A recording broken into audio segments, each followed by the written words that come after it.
We start for the Ring magazine. Always good to be joined with Eddie Hearn here on a nice, Friday afternoon, morning for you, over in Orlando. Yeah, have you had much time to check out any of the rides or great things to do in Orlando? No, not really. I actually we had the presser yesterday, and then I actually played 9 holes with Ian Poulter yesterday Okay. for his YouTube channel. I haven't seen him for about 20 years. That was great fun.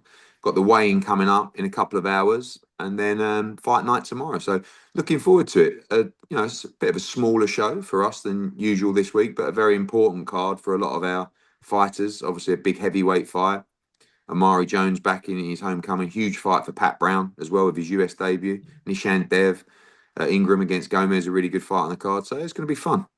Yeah, look, Jordan Thompson's had a long time out since the Joel Pitaya fight, but yeah, you could say it's a bit of a tough ask coming in against Pero Be honest, it's on quite a this strange Saturday. fight, Louis. Like, Yeah. Pero is a guy that is number three in the world with a WBA in the heavyweight division. He's a fantastic amateur. Him and his brother are kind of like, obviously it's a strong statement, but people talk about the Cuban Klitschko brothers. These are the Yeah. guys that like people believe these guys are future world heavyweight champions. He's Mhm. never really beat anyone of note, but what he has is, you know, great pedigree and he does have a lot of ability. Jordan Thompson couldn't make cruiserweight anymore. And the Jai Patai was like, before he moved to heavyweight, it's like, look, you got a chance to fight for a world Mhm. title. Do you want to roll the dice? Did it, wasn't good enough, and also just too big for the weight. Mhm. Now seeing him this week, he's an absolute monster. I mean, he's like Mhm. 6'6". He's 250 pounds now. It's going to be like 50 pound heavier than he was. Yeah.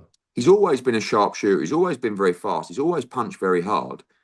He's going to have to be able to bring some resilience to the heavyweight division. And I think by not depleting himself, he may do that. If he does it, Pero's going to have his hands full. But it's a massive step up for Jordan. But I think Jordan looks at it and says, I was going to come back in an 8 rounder as a heavyweight. I think I can beat this guy. Mhm. He, Pero's number three in the world. He hasn't really beat the opposition or shown that he is the third best heavyweight in the world. But he's been fighting for these WBA titles and he's found himself there. So I think Jordan's going, I can nick his ranking. I'll beat this Yeah. guy. I'll be number three, number two in the world. I'm one fight away from a mandatory shot at the world heavyweight title. So Yeah. maybe it's a calculated risk with sense. Maybe it's a bad decision, Mm. but it'll be fun. The fight will be over inside 6 rounds, either way. Yeah. Because, in my opinion, because Jordan punches very hard and Pero, is going to stick it on him. It'll be Mhm. very exciting. Pat Brown back out as well. When you look at a good cruiserweight fight in a couple of months' time in John Hedges against Ellis Zorro, how far do you think he is off of that level? Honestly, like I couldn't be higher on Pat Brown. Like I truly believe this young man is an unstoppable force. Right, I think he's the biggest puncher in the cruiserweight division right now. I think his ring IQ, his footwork, obviously he's got the amateur pedigree, he's Olympian. I think he's a phenomenal talent. Um, he's got a massive step up out here this Saturday. I mean, firstly, it's Mm. his US debut. It's only his fifth fight. He's fighting Felix Valera, who was a former world champion at 175 pounds, lost on points to Bivol, just lost in a good fight over 10 rounds to Golden Boy's big cruiserweight fighter who's 17-1, Cal Ruth. It's a big test, but I wouldn't be surprised if Pat got him out of there inside 3 rounds. Okay. He's a massive puncher, and yeah, we like the winner of listen, John Hedges has got his hands full against Zorro. It's a massive Yeah. step up for him, and the winner of that fight, I think Pat's going to be tough to hold Pat back, but it's a really good test for him out here in Orlando. Yeah, definitely. And look, we'll just quickly move on. And there's a lot of all reports that have come out and a lot of topics that I want to get your thoughts on. And the first one of Dan Rafael reporting Bako Murtazaliev will defend his IBF super welterweight title against Josh Kelly in January 31st, looking like Matchroom will be the promoters for that. I guess how's that come about? Obviously we know there's purse bids and whatnot, but I guess how's it come about now with you Yeah, staging the so fight? it was Adam Booth approached us about doing the fight, and I, through obviously not representing Josh Kelly at the moment, um, Murtazaliev with Kathy Duva and Louis de Cubas, who I've got a good relationship with. I agreed a deal with Louis de Cubas and Kathy Duva and Aegis Klimas to stage the fight, um, and that's what we'll do. I like the fight. I think that Murtazaliev's a very good fighter. Obviously, we're invested in that division with Jaron Ennis, um, and I think anytime there's a Brit, fighting for a world title against, an established world champion who's a very good fighter, I'm excited by it. And, Josh and Adam believe they can win that fight. So, yeah, there'll be an official announcement about that soon. And it looks like that'll be part of the Zone Matchroom schedule in 2026. So from what you say there, no Wasserman involvement for this fight on Kelly's No, side. Okay. no. Okay. Yeah. Okay. And I know I saw Frank Smith say in an interview with Boxing Social about there being a working relationship now with Josh Kelly and Matchroom. Is that something going forward? Is there any truth to Yeah, we got that? again tying up the deal for the fight. Obviously, we want to, have a horse in the race, if you want to call it that way. We're going to put our money up for the fight, and you know, um, I think we're interested to see the outcome of that fight. Murtazaliev's a big favourite going into the fight, but Josh Kelly's a very good fighter. Obviously the interest to get from yourself would be in Jaron Ennis. And there's a lot of movement in the 154-pound division. I know Boxing Scene reported about Xander Zayas potentially unifying with Abbas Barral. They're going to look to reschedule Keith Thurman against Sebastian Fundora. I know obviously the preferred option is Vergil Ortiz. Is that still, you're still fine with that, even though a world title may not be on the line, albeit, an Yeah, interim because one. it's a great fight. You always want to win a world title, but the fact is the best fight in the 154-pound division that can get made is Boots against Vergil Ortiz. Mm. So, like, we were asked by DAZN to make that fight. We all sat in a room. I've said it before in a Yeah, of hundred course, yeah. interviews. We all agreed on the fight. DAZN, Golden Boy, Matchroom. We negotiated the fight. We agreed on the terms. We went away. We signed Jaron. We got Jaron to sign on those terms. Now Vergil hasn't signed. I'm not saying the fight's signed, but we were told that fight's going to happen. Then you start hearing people, well, oh, why would we fight Boots? He doesn't have a world title. It's like, what are you talking about? Like, you don't have a world title. Like, Yeah. this is just the fight that everybody's talking about. So myself and Boots will be flying to Dallas for Vergil Ortiz against Lubin to show our desire to make that fight. And I know that Oscar and Eric, they want to make great fights. I think they're up for it as well. So I just hope that Vergil and his team truly want that fight, because that is, for me, the best fight in the division.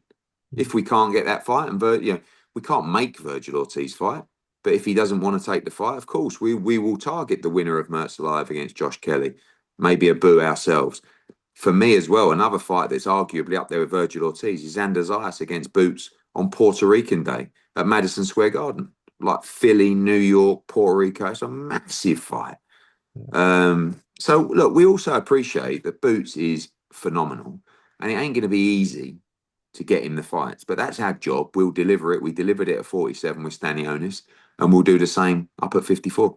I know Boots expressed interest in fighting in the UK as well. How does that sound, I guess, for yourself? Yeah, I mean, look, who knows what happens with Josh Kelly? I mean, obviously Conor Ben, talk about 47, could be coming back at 54.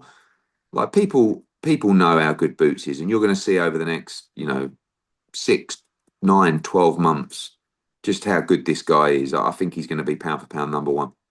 Obviously won a purse bid as well against Muratalla against Andy Cruz. I know Robert Garcia's come out and made comments about the future of Raymond Muratalla at 135. You still think, you're still confident that he stays down there for one more fight against Andy Cruz? I hope so. I mean, otherwise, why go through with a purse bid? I Yeah. think if you're going to move, you just don't even go for the purse bid. And as I understand it, Muratalla will take the fight. You can't, if he moves to 140, it's a bit of a disaster for him, because Yeah. the value that Muratalla has is as world champion. And if you go to 140, you're just part of a pack, and the money changes and everything changes. So hopefully he can still make it. Oh, listen, it ain't an easy fight for Andy Cruz. Muratalla is an excellent fighter. That is a very, very tough fight. It's a 50-50 fight. Mhm. But we looked at that fight. We're coming out in 2026 red hot. And that was a fight that I really wanted to bring to the DAZN subscribers for very early 2026. So we're very pleased to win the purse bid. And yeah, hopefully looking forward to announcing that very soon. Is there a date and location like preference for that? End of January, yeah, and it'll be in Okay. America. Okay. Any idea in America or? Not yet. Okay. Okay. Want to Interesting. book your flights already, do you, or something? Or... I mean, I want to. I'm looking forward to the fight, so that's just Yeah, asking yeah, as it's a a great fan. fight. It's gone down really well, but Yeah. yeah, no official venue yet. Yeah. A couple also things I wanted to ask on the UK side as well. Look, everyone's always asked you about the return of Anthony Joshua throughout the whole of 2025. Do you think you can confirm now that look, a fight for AJ in 2025 is, looking on the side of very I don't unlikely? want to confirm it because I mean, never know, but I think it's very unlikely. I think that at the moment we're all working towards our February date, which is getting very close to being confirmed. Now, would there be a run out in 2025? Again, never say never. What I will say to you is he's 4 or 5 weeks deep into camp now, Mhm. so he's on me to fight. Mhm. Previously he hadn't been training in camp in with intensity. He wasn't really looking to fight other than February. But now he's almost ready to go. So Mhm. um, I think realistically, as we move into November tomorrow, uh, February will be the return date. But Mhm. never say never. Will he be going back to Essex Fist with Ben Davison? Yeah, I mean, look, Ben's definitely going to be part of the team Okay. moving forward. AJ's, traveling around, he's training, he's always trying different things and, learning. But most importantly, back in training camp and ready to fight. I haven't actually had a chance to ask you about this, but Chris Eubank Jr. was on Inside the Ring, and when he was asked about what stipulations with the weight, he said there's still not. This was 2 weeks ago, and he said Mm. about the contract still not being finalised. There's still things that he's tweaking, especially when he got asked about the weight. From your end, I guess what's the deal here? And these things cleared up what Yeah, 2 weeks strange. ago? I mean, look, that's a question for for the ring guys Mm, and the seller guys because I don't have a contract with Chris Eubank Jr. They mm, do. I know what we signed. I know what Conor Ben signed.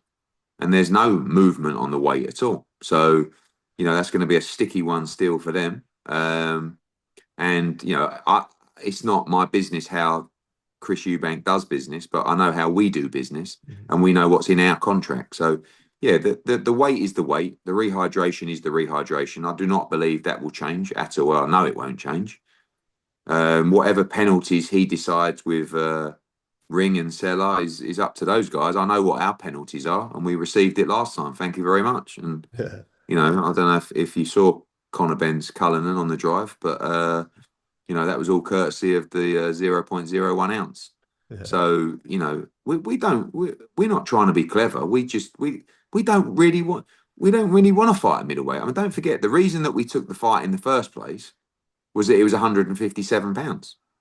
Then it became 160 and there's no movement, so we had to take it. But that's not changing. And that will definitely not change in this fight. Yeah. I want to talk about Nunez Navarrete as well. We saw them face off after Nunez win in Mexico. Yeah, confident this obviously this fight does happen, and the step aside, I guess, of Suarez is from top rank side is I guess acceptable from them. Yeah, I think the governing bodies want to see the biggest fights get made, and no disrespect to that fight. I'm sure that fight will happen in time, but this is the fight. The fight is not signed yet. We are in deep conversations and negotiations with Top Rank. I've got to say, like, this for me, like Nunez Navarrete is exactly the kind of fight we should be making, right? Two of the most exciting fighters in the division, two of the most exciting fighters in boxing, two Mexican world champions facing off in a unification. That's a must-make fight, and it'll be a huge event. And like I said to you, Louis, we're very, very motivated for our schedule in the early part of 2026, and that would be a brilliant addition. So everything crossed, we can get that over the line.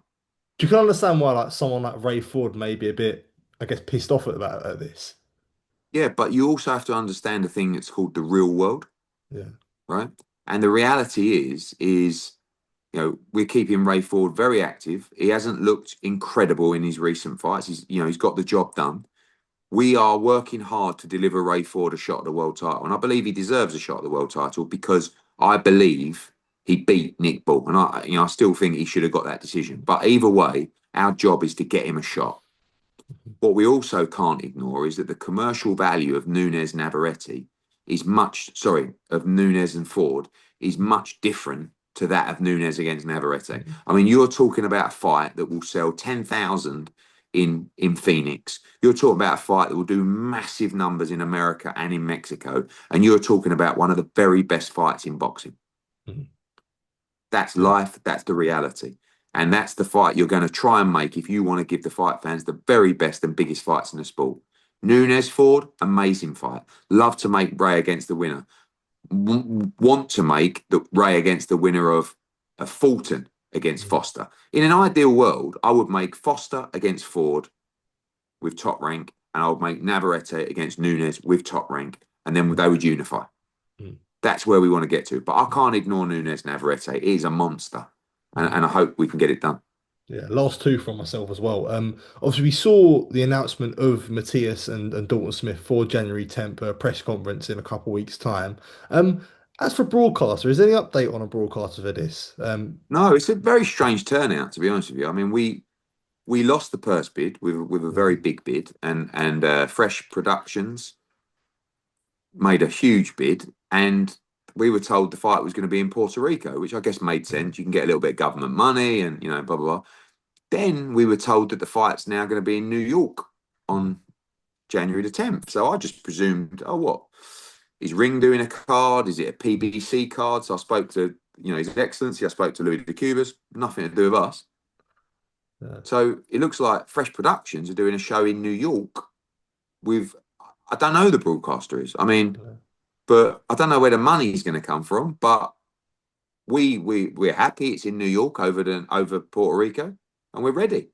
So on not this Monday, but the Monday after, there's a press conference in New York. Are you So going? hopefully, yeah, I'll be there. I mean, if Okay. it still happens, I mean, I don't know. It's all a bit strange, but well, listen, Dalton Smith's fighting for the WBC world title. So wherever it is, we will be there. Yeah. And a final one, a return on Dmitry Bivol. Have you got a preference from him, whether it be Benavidez or it be the Beterbiev trilogy? No, I think that Dimitri, when I met him and had dinner recently, the key for him is he just wants big fights, big money, true tests. And Benavidez and Beterbiev are true tests. Like they're very, very tough, dangerous fights. So whoever, you've interviewed him those times, pretty chilled out guys, like Yeah. whatever, whatever. But he's not really interested in just like a random fight. He wants Canelo, he wants Benavidez, he wants Beterbiev, like maybe up a tire, up at cruiserweight. Like he just wants the challenges. So yeah, I'm sure we'll be back in a big fight soon. Brilliant. Eddie, always a pleasure. Appreciate the time as always, mate. Take Cheers, care. Lou.